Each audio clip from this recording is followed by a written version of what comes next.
General ने एक मोटी लोहे की जंजीर को जोर से खींचा, लेकिन अनजाने में अपने पैरों के नीचे की पूरी छोटी द्वीप को उखाड़ दिया। अगले ही पल उनके पीछे अचानक पानी की एक धुंध उभरी और उनकी चौंकी हुई नजरों के सामने 800 मीटर लंबी एक विशाल पूंछ पानी से अचानक बाहर निकली। अरे वाह, ये कोई छोटा द्वीप नहीं है, बल्कि एक प्राचीन विशाल व्हेल है। इस समय उन्होंने अनजाने में इसे मुक्त कर दिया।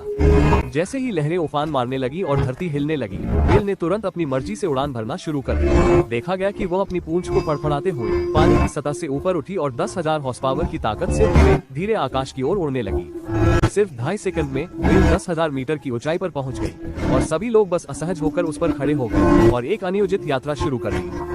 व्हेल को 1000 डिग्री के ज्वालामुखी की गहराई में उड़ने से रोकने के लिए जनरल ने जल्दी से लोहे की जंजीर पकड़ ली और दिशा को नियंत्रित किया। लेकिन ये क्या, ज्वालामुखी के मुंह से बचने के बाद व्हेल सीधे सामने की बर्फीली पहाड़ की ओर उड़ने लगी। जैसे जैसे उड़ान की गति बढ़ती गई, तापमान अचानक गिरकर -1000 डिग्री पर पहुंच गया। ये देखकर कि सभी लोग ठंड से मरने वाले हैं, जनरल ने तुरंत बूढ़ी महिला को उठाया और बिना किसी हिचकिचाहट के बर्फीली पहाड़ पर फेंक दिया।